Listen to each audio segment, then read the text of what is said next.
Hey guys, tune into the newest football show today with me and Calvin. Everyone come down to Middletown, Connecticut this weekend to watch us take on the Wesleyan Cardinals. Go Ephs, let's go.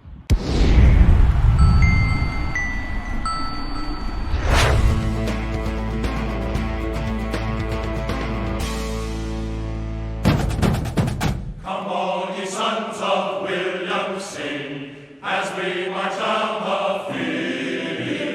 Cheer till the hills and valleys ring, with never a thought to yield. We'll back the team in every game, with them in every play. Welcome to the Williams College Football Show, brought to you by the Williams Sideline Quarterback Club, supporting Williams football since 1948. I'm your host, Malcolm Smith. On today's show, we'll look back at a tough Tufts game. We'll look ahead to the Wesleyan Cardinals, and we'll talk to current Williams student-athletes Calvin Pedatella and George Papadopoulos. I'm here today with Williams College head football coach Mark Raymond. Coach, we're glad you're here. Good to be here, Malcolm. Appreciate it. Tufts came to town 4-2. Unfortunately, they left 5-2. Williams falls to 4-3 in a tough-fought 27-24 jumbo victory. Yeah, obviously a disappointing loss for us. We dug ourselves a little bit of a hole early in the game, down 14, but climbed back into it. Defense really kind of settled in a little bit, and we moved the ball and just came up a little bit short in the end. No quit in that team. It was impressive, and lesser teams might have given up. We had 4 turnovers on the day. That takes the gas out of a team, I know, but they stayed with it. Yeah, I mean, it's the turnovers really tell the story a lot of times, and unfortunately we had 4, 2 of them in the red zone, in the end zone in particular. So it's tough to overcome those against a good team. The time of possession was also notable for the day. The stat that I saw was 37 minutes for Tufts and about 21 for the Ephs. Was that a factor? I mean, early it was, right? They had 2 long drives early in the game, a couple third down conversions, so we didn't get to see the ball much in that first quarter. I think it kind of evened out towards middle of the second quarter on. But it was just kind of that first quarter while our defense was settling in that really made a difference. As you mentioned, some trouble in the red zone, uncharacteristic for the Ephs, but it happens. Also, third downs, only 4 of 13 on third down conversions. Was that more trouble on first and second down, or was that sort of? Yeah, it usually equates to that, right? You want to get yourself into some manageable third downs, third short, third medium. Unfortunately, we had a couple. We're trying to take some shots deep, and that leaves you, second and 10 sometimes. So some of the third downs became a little bit longer than normal. Fortunately, we had a couple fourth down conversions in there that evened some of them out, but you got to be better on third down. One of the lowlights, in fact, probably the low light of the day, started as a highlight. A nice 46-yard run from senior Mario Fischetti. Unfortunately brought down from behind by a Tufts defender, a clean tackle, but Mario was not okay. He was helped off the field, put no weight on his ankle, and spent the rest of the game on the sidelines watching. Yeah, unfortunately, he got banged up. Wasn't able to come back in the rest of the way. But Mario's a fighter, and we'll see what happens. Tell us what he's meant to this program this year, and really for 4 years. Yeah, he's been a great player for one, but he's even a better kid. He's just always upbeat, positive, hardworking, just does his job. He's been snake bitten a little bit with some injuries, but still he's been a very impactful person here. Second leading rusher in NESCAC, and our best thoughts go out to you, Mario. Heal quickly. Let's talk about your defense, Coach. A lot of good things there. Tufts quarterback Michael Berluti came into the game as one of the top quarterbacks in NESCAC. Yeah. We held him to 12 of 24 passing, 146 yards, 1 interception. Yeah, we played some really good defense on the perimeter. Our secondary's kind of been very fluid lately, and those guys did a great job Saturday. They did, and not just containing Berluti in passing, but also rushing. Held him to 78 yards rushing, which is pretty good against him, and only the longest of 15. You got to be pleased with that. Yeah, there's a couple where he got out on us. Was able to convert a couple third downs, which was unfortunate, but all in all, we did a nice job on him. I wish the young man well, but I'm not sorry to see him go, I'll have to say, Coach. Absolutely. Spoken as an Eph. We also had a couple of sacks on the day, which is actually remarkable. Tufts had only given up 5 sacks all season before they came to Williamstown. Tim Landolfi and Anthony Scala each had one. Yeah, we did a really good job pressuring him Saturday. That defensive front's been a strength of ours for the entire season, and Saturday wasn't any different. Those guys did a great job pressuring, pushing the pocket, and giving Berluti some tough lanes to run in. They did it well, and you had back in the lineup your senior Tim Landolfi, linebacker, really leader on the team. Tell us what it means to have Tim back. Good to have Tim back. He's he's basically a 3.5-year starter for us. He's a really he's great against run, pass. He's more importantly though, he's a really good presence out there, getting us in the right defense, identifying formations, and he did that real well Saturday. All right, let's go look at some highlights now from the Tufts game. Yeah, here we are on defense. They get to an empty formation. Great job of coverage, makes them pull it down. Here's one of your sacks you mentioned. Right into Anthony Scala, not a good idea. Scala and CJ Villefort, really good job. Offensively, we're trying to get the ball deep here. We mentioned that a couple times throughout the course of the conversation today. We got Stowski deep, really good throw by Owen off of play action and get us in the scoring position. Here's one of our touchdowns here in the red zone. They covered up. Owen escaped pretty quickly and gets out for a great acceleration. Touchdown. Yeah, after great acceleration from him. Yeah, after a really good catch by Owen Johansson. Here they are towards the end of the half. Here, this is Brady Carroll picks the ball off and really puts us in good position to score at the end of the half. Wish we would have made it count, but we did not at that point. Here we are back on defense here again, and really did a good job against these formations on defense. They come out some empty stuff, some 4x1, 4x2. Blitz from Tim Landolfi. Is that what that was? Like an add-in blitz. Yep. Mm-hmm. And here's a touchdown catch by Cam Lee. Just like you drew it up, Just Coach. like we drew it up, absolutely. I think that one was fortunate for sure. Well, it was still counted as 7 points. Right. Here's a final touchdown here by Luke Bobo. Gets it in, gives us a chance to get an onside kick and a chance at a win.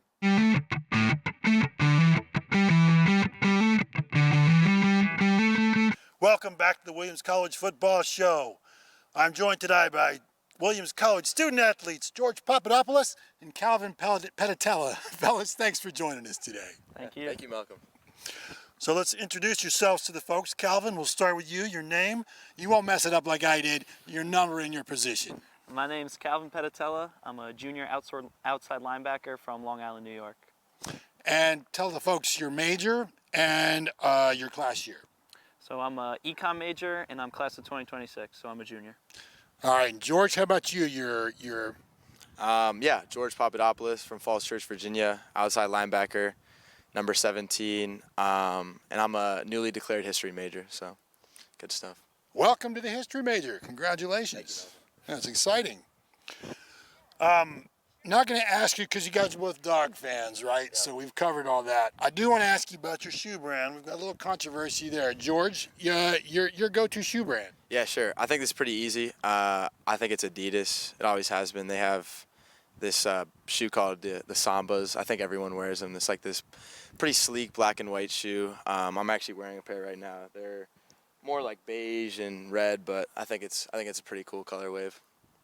The Sambas have taken on a sort of a new look over the years. You're right. They used to be all black and white, and now they're all kinds of stuff. Yeah, and they got a nice little texture to them too. And I find that everybody wears them. Young, old, male, female. Everybody wears them. So I think it's pretty cool.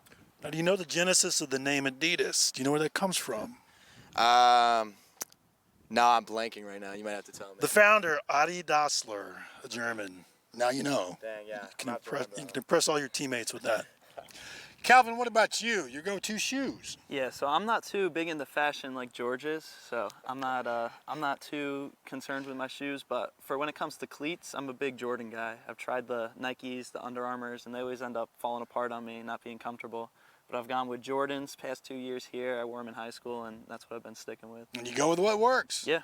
All right. How about your go-to social media? Where do you go to get your social media fix? I've been liking Twitter and Instagram, or I guess X now. Those are the two main ones I'm on. I try to stay off it. No TikTok for me. Try to stay off it as much as I can. But Have you had TikTok in the past? not for a few years. Okay. A long time non-TikToker. Yes. George, how about you? Your go-to social media? Yeah, I also don't have TikTok. Me and Calvin share that the same. I think we're both trying to be off social media a little bit more. I enjoy X, Instagram, also LinkedIn if you include that. I think that one's more professional, a little bit older crowd there, but still good stuff you can get off there. So those are my answers. That can help you get a job instead of hurt you getting a job. I'd say it definitely has helped me get a job too. So good, it's good stuff. Terrific. Now, as you move out into the bigger world, you're going to be at wonderful social events. They're going to have cheese and crackers. If you're wondering what kind of cheese do you want to see with your cheese and crackers? Not even a huge cheese guy, honestly, but cheddar. You know, I like goldfish growing up, so good old cheddar cheese is good for me. So Cheddar and goldfish, the mainstay. Calvin, how about you? What kind of cheese? Yeah, I'll go with cheddar too. I think that's a good choice, George. A simple answer. All right, fellas. You have to spend time on campus too. Studying is involved. When you have to study, when it's time to really get to it, where do you do most of your studying, Calvin? So in the new Wackenheim building, which is the math and stat building, in the basement by one of the auditoriums, there's a computer lab there that a lot of people don't know about, so it's usually open. And there's a projector in there, and I'll usually on Sundays pull down the projector and throw on like a NFL game or the Yankee game or whatever's on while I get my work done. So it's a good spot to get some work done, and I can watch the games at the same time. Wow, are you in there alone usually, or you got a whole crew following you? When on my way, whoever I pass by, I'll invite. George has come a few times. It's a good spot, I can tell you. Yeah, usually we'll get a good group going there. All right, you gave that away, folks. We don't want to see a rush on that now.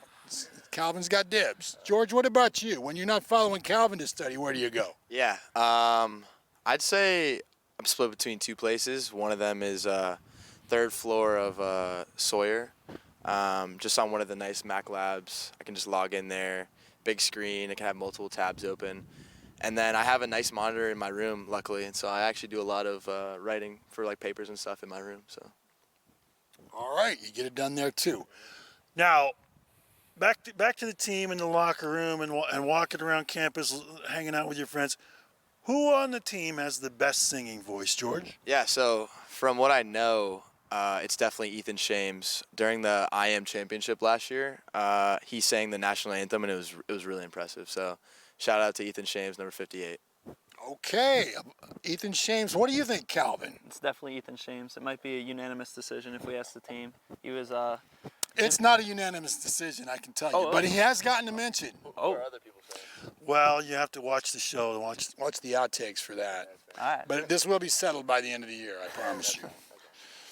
All right, guys. I'm going to ask you a trivia question now. There is a right answer, but the important thing is how do you approach it? That's what we want to see, is let these people know how your minds work. So, now last week I asked them kind of a trick question. I asked them who had the biggest stadium in the NESCAC. The answer that the internet gave us was actually Tufts home stadium, but I'm not sure that's right because there's so many different ways to count seats and things like that, and it was fun to watch the guys go at it and see if they could figure it out. So see if you can figure this one out and just use your powers of deductive reasoning. The NESCAC has been around, the schools in the NESCAC have been around for a long time. The youngest school joined the NESCAC in 1855. That was the last, I'm saying that wrong. The youngest school became a school in 1855. The NESCAC didn't come along until quite a bit after that. What school do you think is the youngest school of the current NESCAC schools? Calvin, you want to take a shot at it? Yeah, maybe it's one of the main schools. I feel like back in the day there wasn't a lot of people around Maine. Like I feel like New York and Massachusetts and Connecticut were more populated, so they probably popped up first. I think William's one of the older. Maybe Bates. That's what I'm going with. Okay. How about you, George? What do you think? I'm gonna say Connecticut College. Forgot that's in the My NESCAC. uncle went there and played basketball there, so no disrespect to him, but I think it's College. Well, according again to the internet, it is Bates. 1855. We're going to have to look up on college, though. Who knows? You never know. You can't trust the internet necessarily. You have to be very careful, as I'm sure you guys are. Tell us a little bit about where you're from. You're from Long Island, Calvin. Fill in the blanks there. Yeah, so I'm from Suffolk County, so it's pretty far away from New York City. I went to Belport High School, so it's right on the South Shore, so we live right on the water. It's a pretty nice town. I liked it there. And your home there, your family, your pets. Who's still there? Yeah, so now it's just my mom and my dad. My little sister, she's playing lacrosse at Lafayette, so she's a freshman now. So they're on their own. And they actually just got a dog last year to replace me, I think. So I never grew up with a dog. They got a white lab after I left. So. Huh. Do you think of yourself as a white lab substitute? Yeah, I'd say we go pretty hand in hand. Like, she says they both annoy her equally, so. Now, they didn't name it Calvin, did they? No. Okay, well, that's good. It's a female dog. They named it Jovi. Jovi, Yeah. Okay. Is that Calvin in another language, maybe? No, I think they named it after Buddy the Elf's girlfriend from the movie Elf, because we got it around Christmas time. We're going to leave that one alone, Calvin, for your sake. George, what about you? Tell us about, now, you have a history related to Williams College. I think you grew up down the street from a classmate of mine in the class of '87. That's true, yeah. Mrs. Asel, Mary Asel, yeah. I played basketball and baseball growing up with her son, Bobby, so it was destined from the start that I would become a Williams Eve, let's just say, so, yeah. And who, unfortunately, is left behind at the Papadopoulos homestead in Northern Virginia? Yeah, so my two younger siblings, I'm the oldest. My sister just recently committed to Elon Lacrosse, class of 2030. Yeah, that's pretty cool. And then my brother's a freshman playing football and basketball at Meridian High School, where I went, so they're having a good time. Fantastic. And any pets for you at home? You know, Malcolm, unfortunately, I've never had a pet. My dad's kind of allergic to most animals, and my parents would always say, like, they have their hands full enough, and they didn't trust us to take care of animals. So. Well, you persevere, and good things happen to you. You got into Williams College, and everything's been great since then. Guys, one last question for you, and that's something about yourselves that other people may not know so much. Calvin, you want to start us off with that?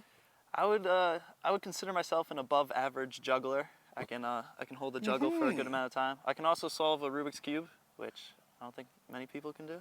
Not I, sir, not I. I learned how to do that. I broke my wrist during a ski trip once, so I was stuck at the house by myself, so I had to learn how to do something. Now back to juggling. You're juggling balls, bowling pins, chainsaws? What do you usually juggle? I'm on balls right now, but I'm looking to expand in the future.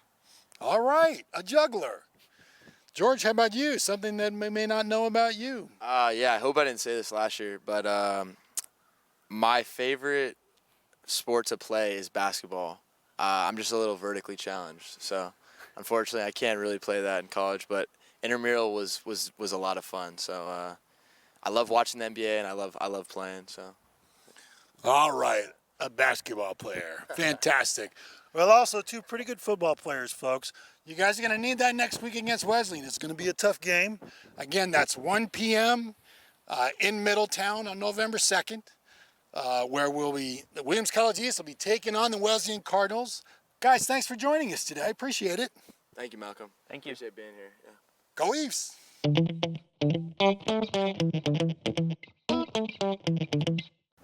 Welcome back to the show.